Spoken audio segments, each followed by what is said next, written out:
really excited about this session. I've got two thinkers and writers, theorists here who I really admire.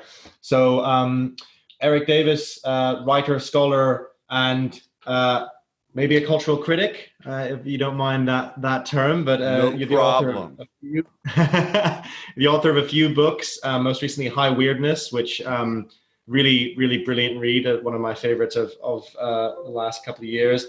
And one thing I really like about Erik's work is that he covers topics like kind of esoteric mysticism, countercultural figures, psychedelics, technology, Gnosticism, but always from a quite grounded and academically rigorous place, which is really refreshing because often those fields are kind of all over the place. So it's really great to have that kind of narrowed, like slightly more kind of discerning focus on that. I really value that.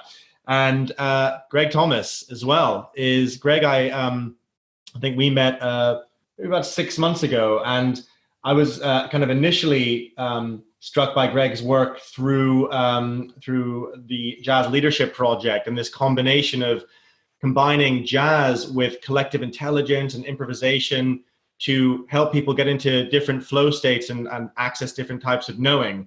And then I found out after that, as we started talking, that Greg's also a really accomplished writer and critic, and has written extensively on taking an integral view on identity and culture, and he's written a lot about two really fascinating figures from U.S. African American history: Ralph Ellison, Albert Murray, who I think you're going to be talking a little bit about today. And it's interesting because I guess Erik and Greg's work is sort of quite different, but I just had this kind of feeling of but there's something in the fact that both Erik and Greg have looked at figures from the 20th century who were really kind of pushing a countercultural or different or uniquely critical view on the world they lived in, and have a lot to offer. So I thought getting them together would be really great. And I'm going to open the floor to you guys and just take a step back. Okay. All right. Well, thank you, Ali and David, for inviting me not only to present today with Erik, but yesterday with my partner and beloved on our Jazz Leadership Project model. So I want to jump right into it and pull up PowerPoint. Okay. I'm calling this presentation the Ralph Ellison Albert Murray Continuum because they are two thinkers. They were both born at the turn of the century. Ellison in 1914, Murray in 1916. They both went to Tuskegee Institute in the 30s. They met there, lost touch, got back in touch in New York. They are two of the most important Black American literary figures of the century.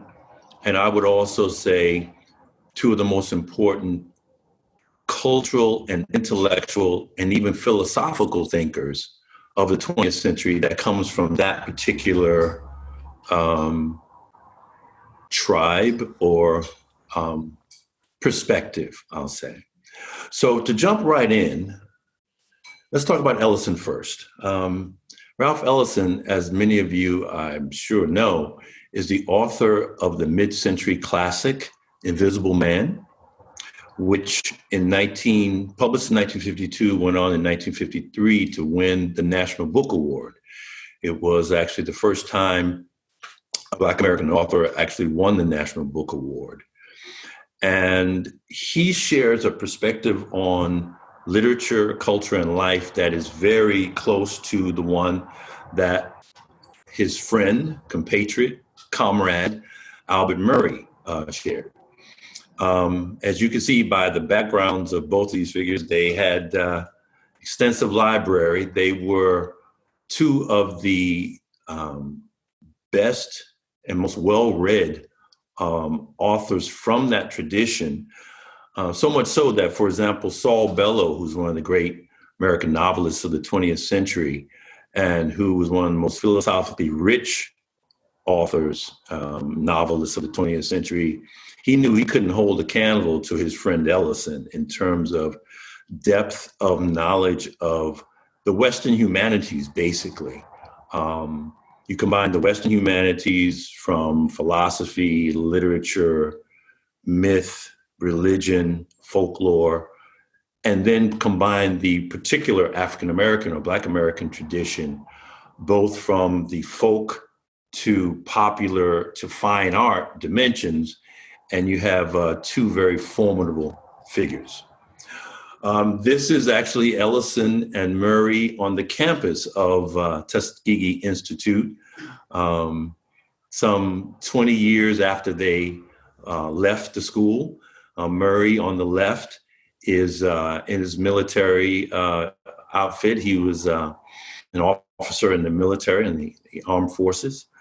And they're talking to a student there at the time. And Murray, in particular, he was close to Wynton Marsalis, who I'm sure all of you have heard. If you hadn't heard about Albert Murray, I'm sure you've heard about Wynton Marsalis. And as he was to Wynton, he was like an intellectual grandfather. And he was that to me. I actually knew Murray, and he was a mentor of mine. This is Ellison and Murray at Harvard. They spoke together there in 1973. And I think now we can get into, since we have to really make this a sprint as opposed to the marathon that their work actually deserves. So we'll start with the combination of their points of view in summary. They both shared a literary sensibility and a literary outlook on life. And they had a shared vision of the human condition. And that shared vision had to do with, I would say, the combination of tragedy and comedy. Coming from literature and coming from myth, they focused on the tragic dimension of life, and Ellison in particular, the comic dimension as a way to make life really worth living. They also had a shared, and they are, I would say, quintessential modernists, literary modernists. I would also say that in my study of their work in connection with integral philosophy and metamodernism, I would say that they would be proto-integral thinkers and proto-metamodern thinkers. But they looked at artistic form and creativity as the way human beings confront the chaos of life and the entropy of life. They were both rooted and cosmopolitan. A lot of time when you think of a cosmopolitanism, it's considered as unrooted, where you're just a citizen of the world and don't have any footing in any particular culture or ethnicity. And Anthony Appiah, who's a living philosopher today, he has a concept called rooted cosmopolitanism. And I think that Ellison and Murray fit that to a T because they were rooted in their Black American culture, not only in its folk forms to fine art, and the fine art that they focused on mainly was jazz, which we'll get to in a moment, but also they were citizens of the world. In fact, Albert Murray once wrote that as an American, he felt that he was heir to the civilizations and history and heritage of the entire world. He certainly didn't think of that in a globalist sense per se. I know a lot of times these days when you're cosmopolitan, you might think globalist, no. But just in terms of not being confined in a limited way to what you open yourselves to in terms of just the richness of the history and traditions that you find across the world in time, particularly the West, because they were proud men of the West, as ironic as that might sound to some. 4, blues and jazz. The blues was a form in which, I'm going to get to some quotes from them, but they both were, I would say, two of the most profound thinkers on the blues and jazz of the 20th century. I'm gonna actually go to a quote of theirs. I go back to that. Here's a classic quote by Ellison on the blues from his essay, Richard Wright's Blues, which was published in the 40s. The blues is an impulse to keep the painful details and episodes of a brutal experience alive in one's aching consciousness, to finger its jagged grain, and to transcend it, not by the consolation of philosophy, but by squeezing from it a near tragic, near comic lyricism.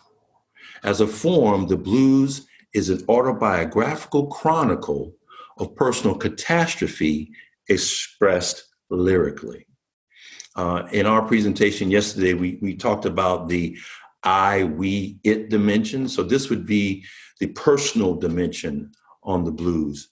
Now you go to Murray, and he's going to the we space. As for the blues, they affirm not only U.S. Negro life in all of its arbitrary complexities, and not only life in America in all of its infinite confusions, they affirm life and humanity itself in the very process of confronting failures and existentialistic absurdities, okay?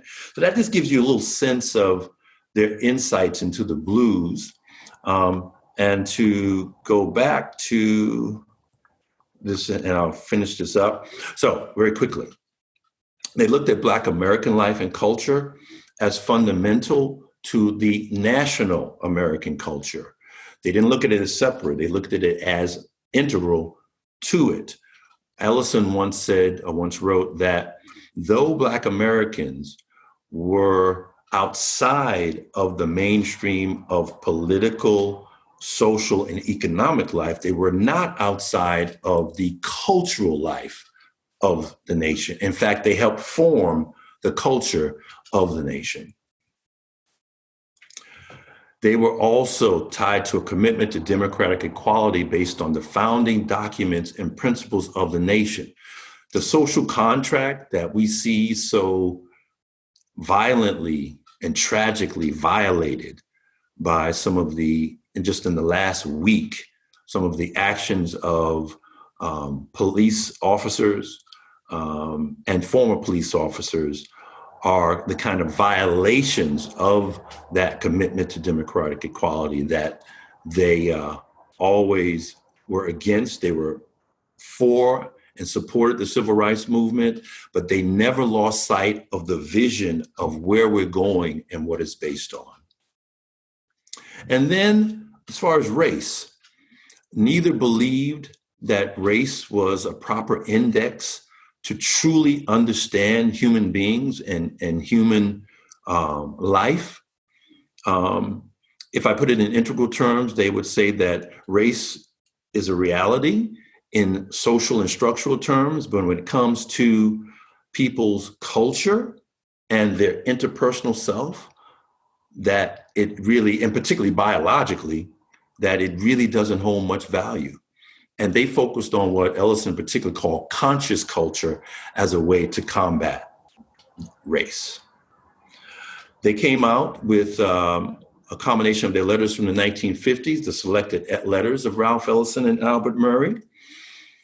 And that's a final picture of theirs. Okay, so that is a very, very quick, and the expression quick and dirty comes to mind, but I don't think that quite fits, or maybe it does, I don't know.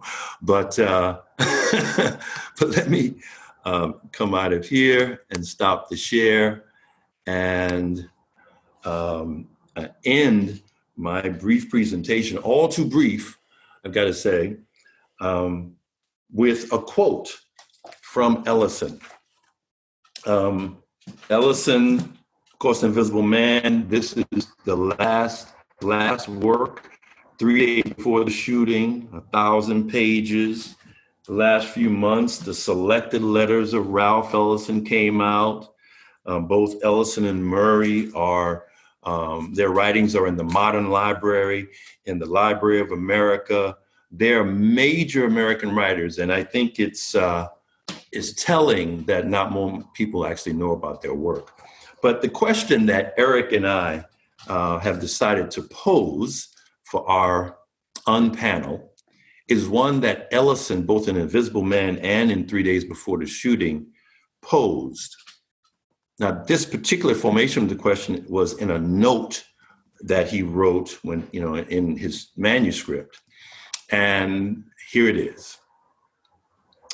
How the hell do you get love into politics or compassion into history? And with that, I'll hand it over to Mr. Davis. All right. Thanks a lot, Greg.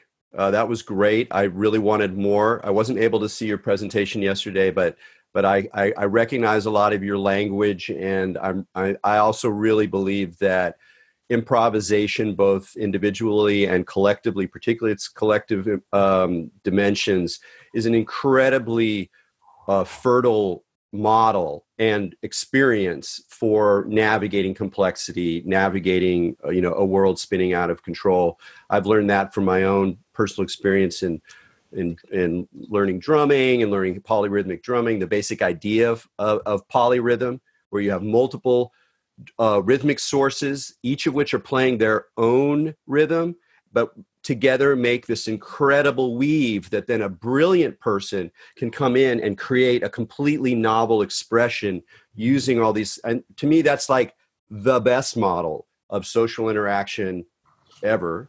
And I'm also very much an improviser in the work I do. So I just kind of riff, I talk. I don't really write out my talks, and I usually throw them together at the last minute.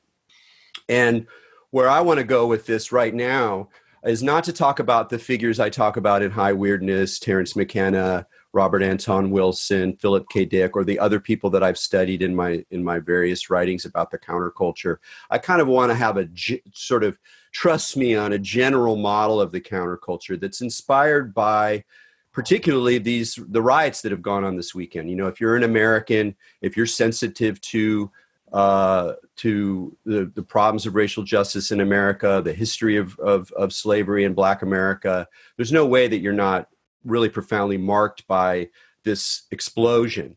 And so I think it's really important to mark that, but it's also important to say, in concordance with Murray and Ellison, that when we think about race in America, we don't just think about the original sin of slavery as if it's a purely political, sociological act of domination that we can never get out of. Now, in some sense, that's true. We're still dealing with the historical legacy of slavery in the it world.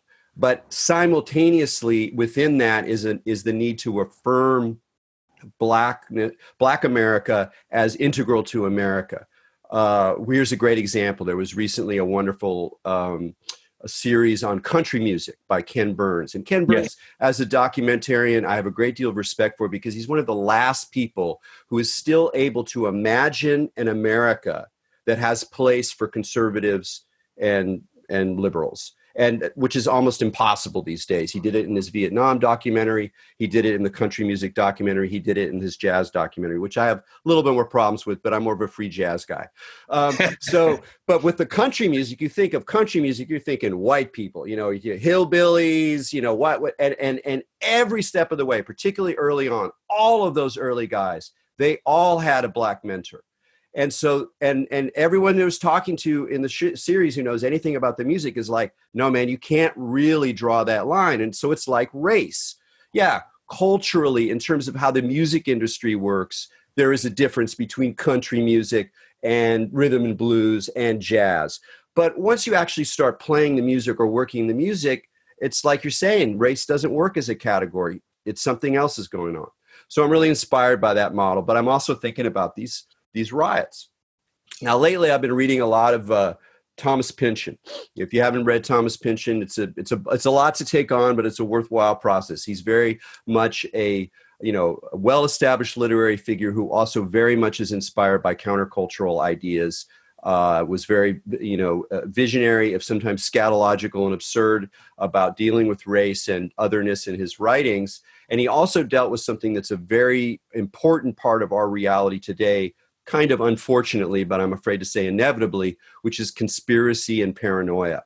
And the No. fact that as you get into politics on a larger scale, particularly in terms of our media environment right now, you inevitably have to start wrestling with these deeper questions of who's really in control, who's controlling who, what's behind the surface, is there a cabal, is there a front, et cetera, et cetera. And his work really plumbs into the challenges, the ontological challenges, the political challenges of that kind of worldview, and then also how to affirm life in a very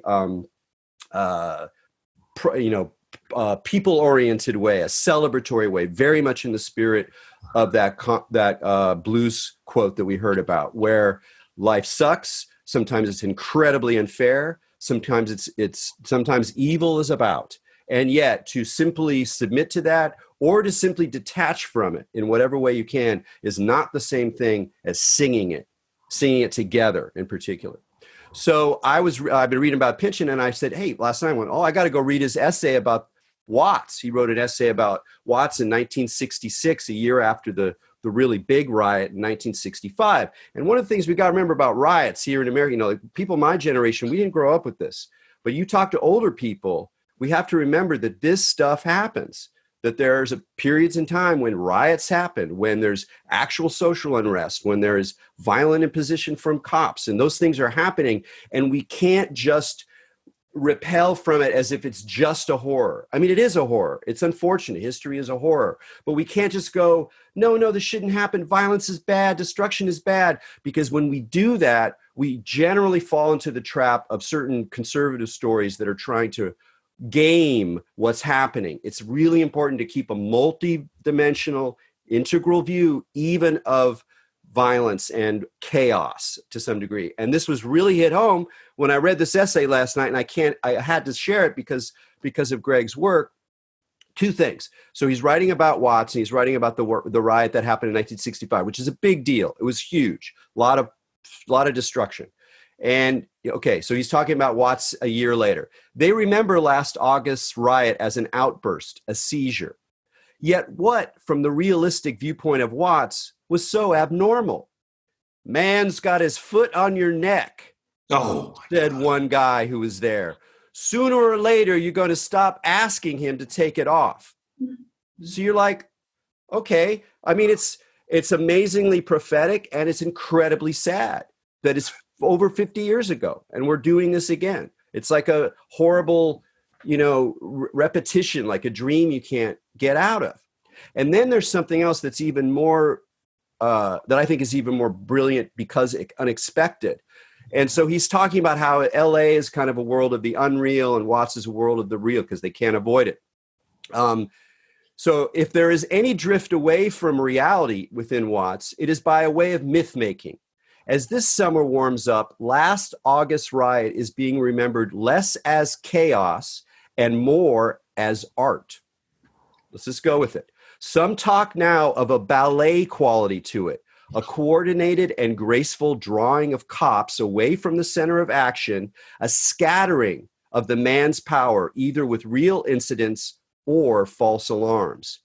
Others remember it in terms of music. Though much of the rioting seemed to run, they say, a remarkable empathy, or whatever it is that jazz musicians feel on certain nights, everybody knowing what to do and when to do it without needing a word or signal. You can go up to anybody, the cats would be in the middle of burning down a store or something, but they tell you, explain very calm, just what they're doing, what they're going to do next. And that's what they do. Nobody has to give orders. And so that's an amazing resonant quote. That last part is probably a little troubling for us. We're like, whoa, that's that. I don't know about that.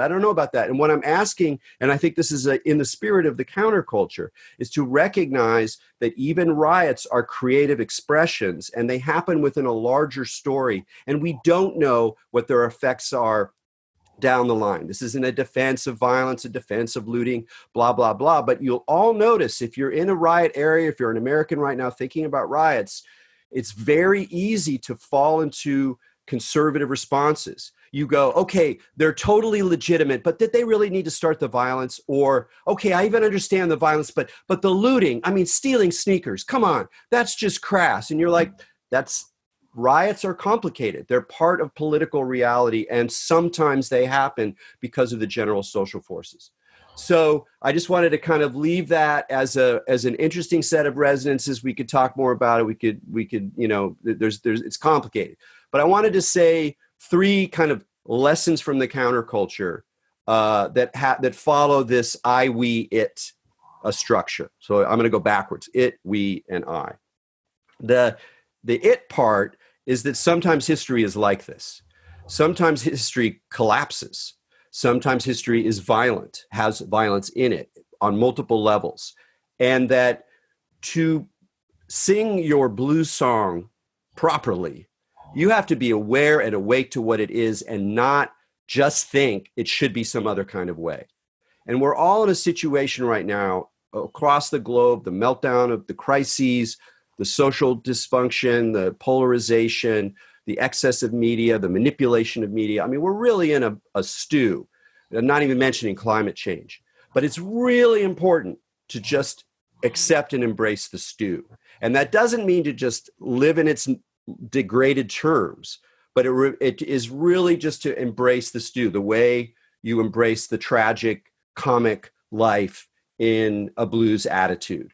And not just to keep reproducing really fantasy ideals that don't have much room. I'm more of a realist centrist politically in many ways. I suspect Greg is as well. And we don't have to get into politics, but part of it has to do with like how you balance and maintain as you go through times of transition. So that's kind of the one aspect, is that there's going to be a lot of social violence and dislocation and confusion. But part of that it world is also what I spoke about before, is that conspiracy and paranoia are absolutely present in times of radical social change. There's no way to avoid them. We're all playing that game. So whether you're like, I'm with the mainstream media, I'm with the scientists, I'm with the left wing, anti-corporate, corporations are controlling everything. I'm with the right wing, the mainstream media is manipulating us, great, whatever. We are playing that game, whether we want to or not. And it's a very, very difficult game to play. You know, if we look back at 60s protests, Black Power, student movement, Indian movement, every one of them is infiltrated. Every one of them was infiltrated by the FBI, and not just by passive actors, but by people who are sometimes attempting to intensify violence. That may have happened in Minneapolis. We don't know. There seems to be footage, you don't really know. Oh, there's this guy, looks like a white guy. Why he's all in black, and he's like breaking stuff with an umbrella. What's going on? Follow it up yourself. But it's a two-edged sword, because on the one hand, you can say, look, there was legitimate social demand for justice that then some extremist elements exploited in order to bring it to a level of violence that they want, either for left wing or right wing or just chaos purposes. Okay, that's part of what's happening. But unfortunately, something else is happening, which is that violence itself is a legitimate reaction in certain conditions to the degrees of oppression and lack of justice that we see. So if you just go, oh, it's those outside elements that are taking advantage of the situation, you're also falling into a trap where you're not acknowledging the legitimacy of those political motivations and human motivations. And so we already see people doing this. They're running a riff. We're like, oh, it's outside elements. It's most people aren't from Minnesota. And it's like, I don't know about that. That's also a way of delegitimizing Black voices. So which answer is it? It's both. Welcome to the zone, kids. Welcome to multiplicity. Welcome to a world where paranoia is sometimes inevitable. Okay, so that's the it world. I got one more minute here. Too quick. I'll just say for the we world, it's a jazz model. Collective experimentation. We need new platforms. We need new ways of being together. We need to get off these screens or figure out new ways of being on these screens.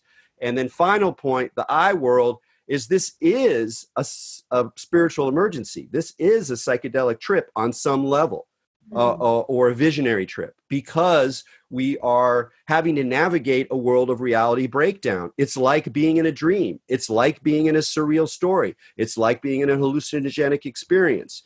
And so the tools and tricks and maturity that those kinds of experiences lend you are ideally, this didn't happen in the historical counterculture always, but ideally they're integrated back into your relationships in the we world and the it world, because they give you the training to be able to be in a crazy, screwed up, mindfuck situation that I'm afraid we're all kind of in. So there's my countercultural in a nutshell. Awesome. Thank you. Thank you. I would love to I have a whole list of answers here from people. Just be great to hear, Greg, just your immediate thoughts after that, because, I think there's a lot of synergies there between what you guys are saying. So maybe a couple of minutes of just what comes up for you right now. Thank you. Thank you so much. So much comes up. First of all, thank you, Erik, man, for laying it out the way you did in such a succinct, clear way that does not elide the complexities and the paradoxes and, the crap that we're in. But the way you laid it out, you're able to parse through and gain some insights. So some of the things that came up for me was the it dimension. I'm so glad you said what you said, because in my presentation, I missed it. Murray on the blues, he says, look, life is a low down, dirty shame that you wouldn't wish on your worst enemy or a dog. Okay, so that's where we start, right? But what are you going to do? Now we get to, I think this is Camus. Are you going to cut your throat? Or are you going to do something? Are you going to take some action?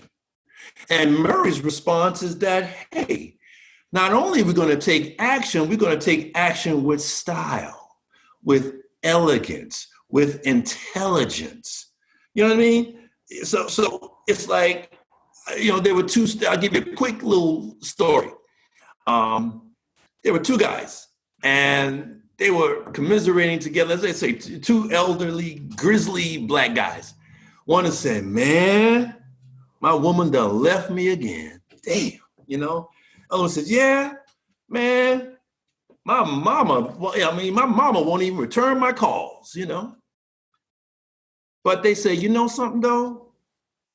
But tonight, we're going to get dressed up. We're going to get clean. And we're going to go and we're going to swing anyway. So in the midst of it all, you have an attitude of appreciation and affirmation of life itself anyway. Okay? So that's one of the things that come up. Another thing that comes up is the both and. That was another critical component of Murray and Ellison's continuum. So you have the rooted and the cosmopolitan. That's a both and dynamic. So you're talking about an ability to embrace complexity, an ability to embrace paradox, and an ability to embrace what Keats called a negative capability, to be okay with not knowing, to be fine with uncertainty, because there is so much we don't know and don't have the answers to. But as with the question we posed for our unpanel, sometimes it's not about the answers per se, it's about the questions that we pose and what that brings up for us to be able to grapple with the issues.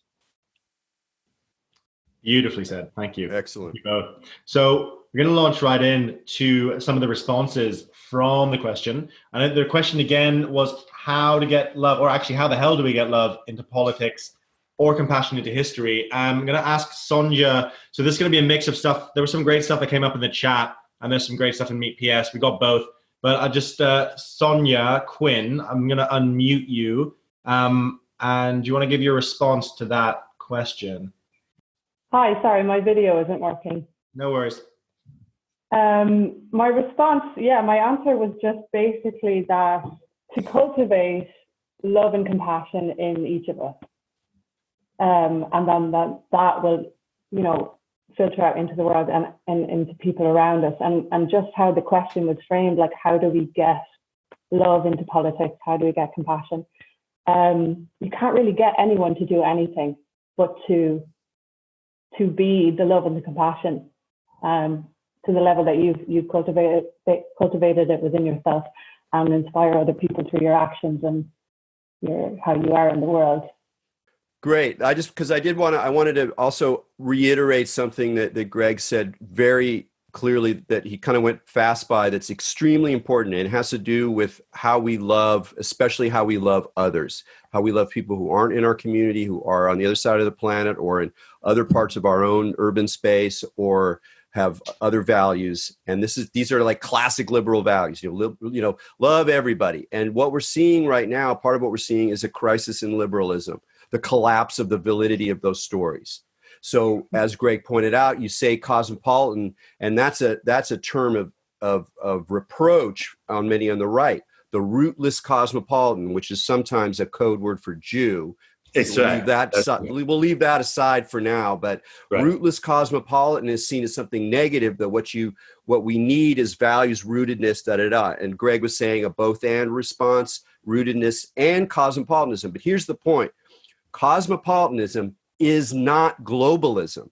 And part of the crisis that we're going through is that neoliberal economic globalism absorbed vampirically and ate the heart out of genuine cosmopolitanism in its attempt to give itself a nice gloss for global domination. It's like, oh, we like everybody, we're multicultural, and you get that false multiculturalism that a lot of people on the right really hate. And they're not wrong to see aspects of it as being really negative, even though I still have those values in a lot of ways. So I think one of the real keys to get to that love place you're talking about is to disaggregate the kind of like ideological BS that goes along with the sort of globalist, multicultural, neoliberal model, and return to cosmopolitanism as a groovy, fun, erotic, complex place where you just love it. It's like Mos Eisley Spaceport. When I was a kid, I see Mos Eisley Spaceport in the first Star Wars movie. I was like, that's where I want to go. Why? Because there's all these fucking weird people there. What are they talking about? What kind of deals are they hatching? What kind of music are they making? We have that jazz music going on in the Mos Eisley Spaceport. So that's cosmopolitanism. It's not like these suits and tie neoliberal global EU bureaucrats. And we really have to make that distinction. I'm really glad that Greg brought that up. Thank you. Beautiful. Do you have anything you wanted to add, Greg? No. Let's get to the next response. Right. So next up is Christian Juncker. I'm sorry, Christian, if I pronounced your last name wrong, but Christine, could you unmute Christian? Yeah. So my answer has to do with an embrace for integral thinking. So I put down being people who are different from you, learn and listen. And I think the essence of what I was saying is that it's more of a bottom-up compassion through ordinary individuals, sort of like developing that integral perspective, include as well as transcend. And sort of what I want to ask Greg, because I'm really fascinated with your work, it's that do you think Martin Luther King was more of an integral thinker? Oh, boy. With his science and religion and inclusivity and also economics as well. By the end, he was arguing for UBI. That's the thing that was left out. No, that's right. Very interesting question. I think we have to lean on some Ken Wilber here. One of the things that Ken has said is that when you're looking at, let's say going back to the axial period of history, and you're looking at certain spiritual and religious geniuses that for their time, you could say they were on an integral level. If by integral, we mean the ability to not be beholden to the negative, destructive aspects of the meme stack of development, of tribalism, modernism. Now, if you're going back to the axial period, it's another type of dynamic. So I don't mean to confuse things, but my point is that they were so far ahead philosophically in terms of their wisdom. They were so far ahead that you can make a strong argument that, they're integral. That relates to an idea from Murray he says that when you are evaluating the level, say the level of culture that a people, you have to look at it in relation to where they are. So you can have what Murray calls fine art. And let's say that integral is a metonym for fine art. Let's relate those two. You could have someone that, because in their particular culture and society, they are so far ahead and so far embracing of what's there, but also beyond it, that you can make the argument that it's integral. So Martin Luther King, in many ways, you could say that Martin Luther King was one of the greatest philosophers in action of the 20th century. The man's ideas, because remember, he had a doctorate in religion, okay? His study of philosophy, his study of Emerson, Thoreau, his study of certain great religious thinkers, of course, Gandhi, the way he integrated it and then created a movement of direct action based on those ideas and of nonviolence as a strategy and as tactics.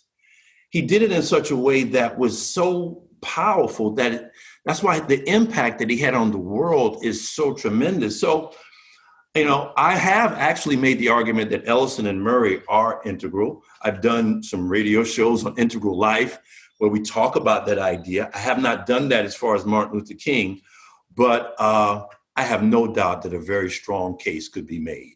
I don't think you can say that he was just a modernist. No, he was just a postmodernist. No, he obviously had those values, but I don't think he was beholden to the negative aspects of modernism and postmodernism to get so caught up in it. He was able to transcend those and be embracing of, even in the midst of what they were going through, man, with freaking fire hoses being put, with 4 little girls being, bombed in a church and shit, all of that kind of stuff. He was still able to embrace the other. He was still able to say love is the answer. He was still able to, talk about the beloved community and have that as a visionary model. So I think, just off the top of my head, I would say yes, he was an integral thinker. Wonderful. Thank you. I'm going to go to the next question from David Swedlow. And so what I noticed from the interaction of the Rebel Wisdom Festival is like, it's beautiful and almost a smorgasbord of too much. And I want to participate, and my body aches from being isolated over here. And I'm participating in this way that it's like, yes, I'm here, you're there, and somehow we're wrestling to connect. I want the tools to develop more powerfully to allow that. But I also have recognized through my practice with circling and stuff, and a lot of what I've gotten from Rebel Wisdom, there's something that the more that I kind of control it with this tightness, the more I spin fast like a skater doing a twirl. I actually have to release the feeling of trying to control it to feel what the flow is. And so I really want the flow practices and technology that inculcate that flow practice feels essential for the kind of thing that we want for collective awakening. It's funny. I think in my experience, I've been on a number of conferences, Zoom calls, all sorts of stuff the last couple of months, where we really in a different world where we're aware both of the mediocrity of a lot of our tools and that we're relying on to do this and the real urgency of it. So we're bringing much more to the table, and we're realizing it's sort of a mess in a lot of ways. But even that mess is an opportunity for flow. And I've actually had flashes of how the limitations of these media and the kind of messes that you get into and crosstalk and things falling apart and then having to restart it, and that's actually all part of what we're doing. Because if it was just a neat solution, that's Facebook. That's what the archons give us, is a nice, neat solution. click, just come this way. We've solved all your problems. Whereas earlier phases of computer culture, everyone who was participating, you know, I was not a coder ever, but I was online in the early 90s, is that you got used to just, you kind of had to hack your way, kind of had to figure out like, oh, this thing, da, da, da. And now we do a lot of that to get our equipment to work, but we're not doing it in terms of the building the structures that allow us to come together.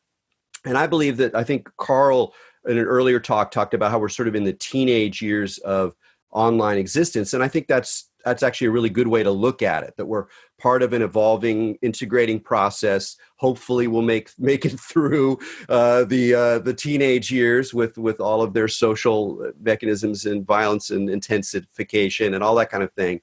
But I think one of the elements is to embrace the sketchiness and unsatisfying aspects of things as part of a larger flow, rather than just looking for a realized solution, because those are going to tend to be high dollar, already prepared, already integrated into the thing. And what we need are tools that allow us to do this kind of better. And I'm hopeful that technical engineers and people who have good hearts will be able to sort of make spaces that are not so heavily patrolled, that are maybe a little bit more countercultural, a little bit more experimental. Maybe we don't know what these new forms of flow are. We're going to have to figure them out using different technologies. So I think it's to remain open to the annoying, difficult, and I'm saying this to myself too, because I'm very easily irritated by technology that's not working, but to be open to the gaps and the cracks and the insufficiencies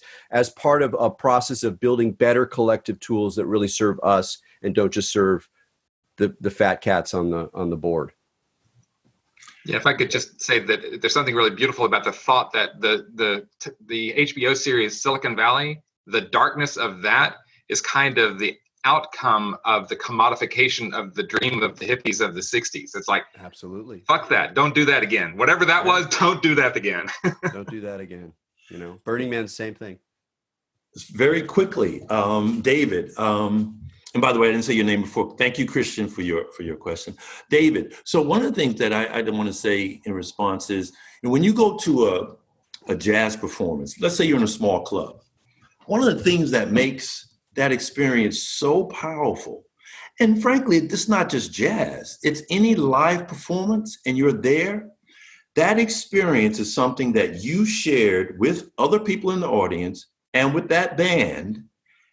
And that won't happen again. Yes, there'll be other concerts, but that particular thing that happened in that moment. So though this is being taped right now, this is happening right now, and we are sharing this experience together. That's really important. And my experience yesterday, and my wife Jewel will agree with me, the rush that we got by being able to present a model, a jazz leadership model of collaborative leadership, and to see the responses in the chats to the listening examples that we gave, it was so thrilling. It was on the spot. And we were able to read, as Ali is doing, we were able to read back and reflect back to folks what they did. And so we were grooving and experiencing that together in real time.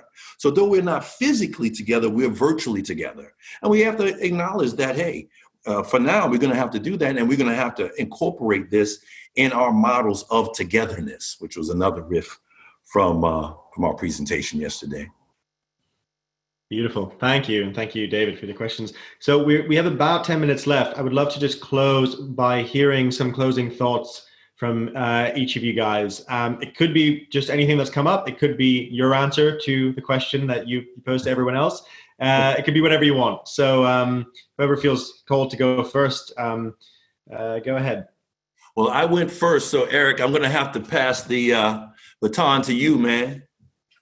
No problem. I feel like I'd like to sort of work a little bit on the what I would say about this answer, particularly about getting compassion into history. And what maybe actually, for me, how to get love into politics is tough.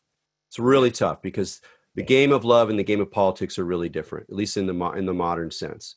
And so I can bring love to people as some general principle. I'm motivated by love for the things I really love, like my community, the nature around me, the animals around me. And so when those are threatened, then it's very easy to be political in response to them. But politics as a, it's as a zero-sum game, as it often is, it's hard to figure out how to do that.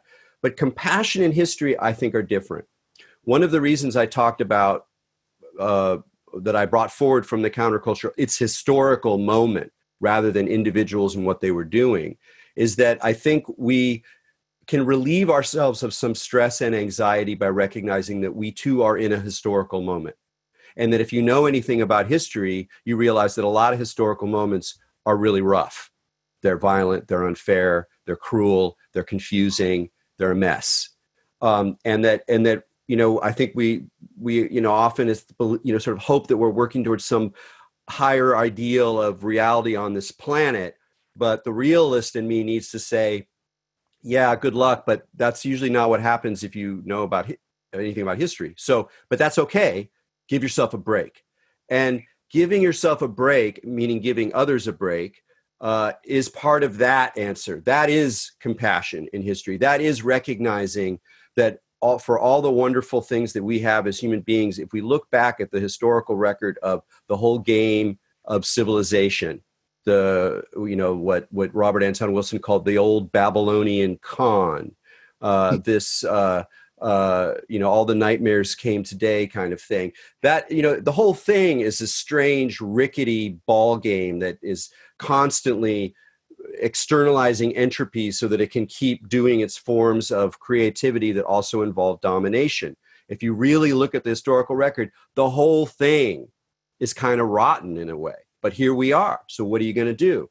Having compassion for yourself and others, including others who have different value sets than your own, I think is more available to me than like love in politics. I'm like, I don't even know. But through that compassion, that really being okay with like, yes, you are confused. Yes, you have to act despite your confusion. Yes, those other people should be more confused, but they don't. They seem to know exactly what the answer is, even though it's more complicated than that. And yet here we are, because that's what history does. It forces agents to take agency that they don't actually recognize the force of, et cetera, et cetera. It's a mess.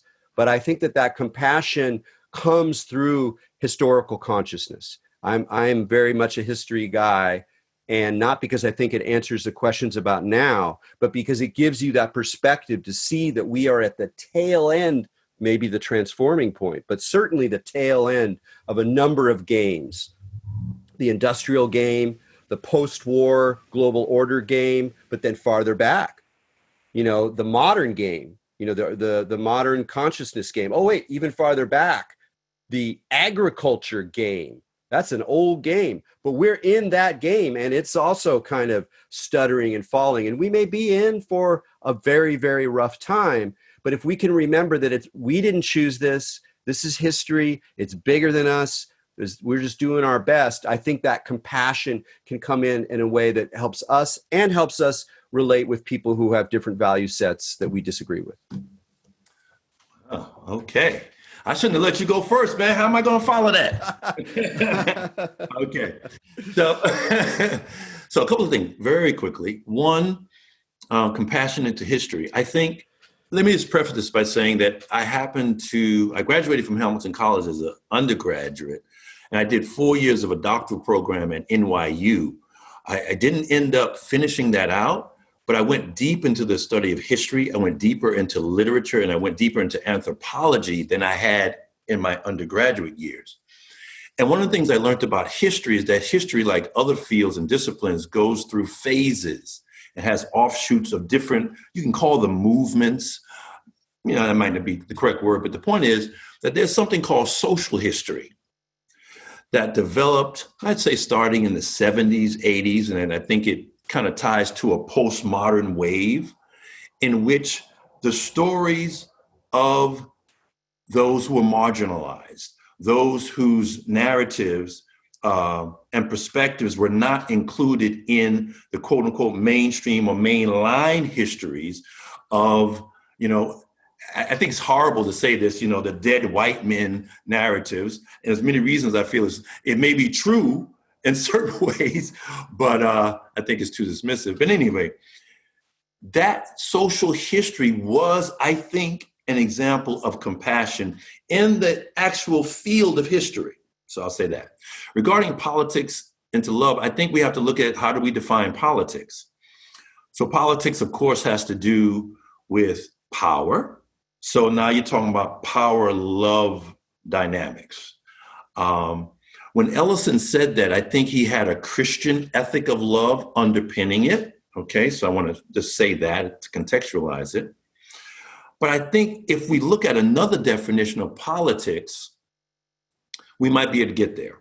And I frankly don't remember who said this, but someone once said that politics is the art of the possible.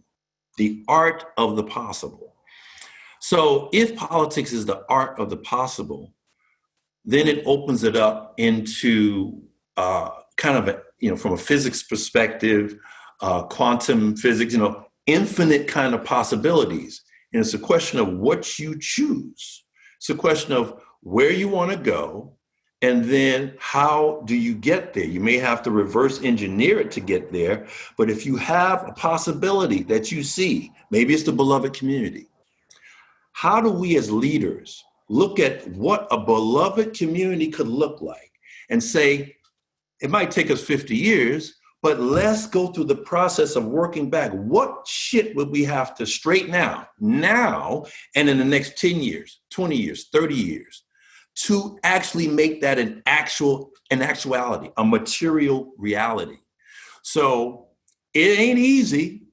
And these may be domains that don't usually go together.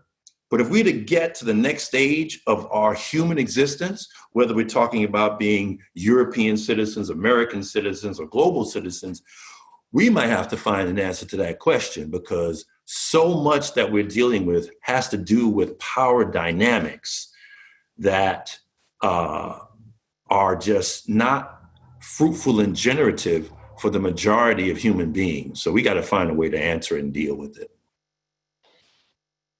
Brilliant. Thank you so much to both of you. I feel really energized, actually, after that. So, and then also, if you're enjoying the festival and you want to help us out to cover the cost of it, we are run by donations entirely. So there's a link there in the chat if you feel called to do that. And yeah, thank you for your answers, sorry, as well. It's like I keep doing that. It's impossible to get that right. Thank you for your answers to the question. Thank you again to Erik and Greg, and we'll see you back here in around 15 minutes. So cheers.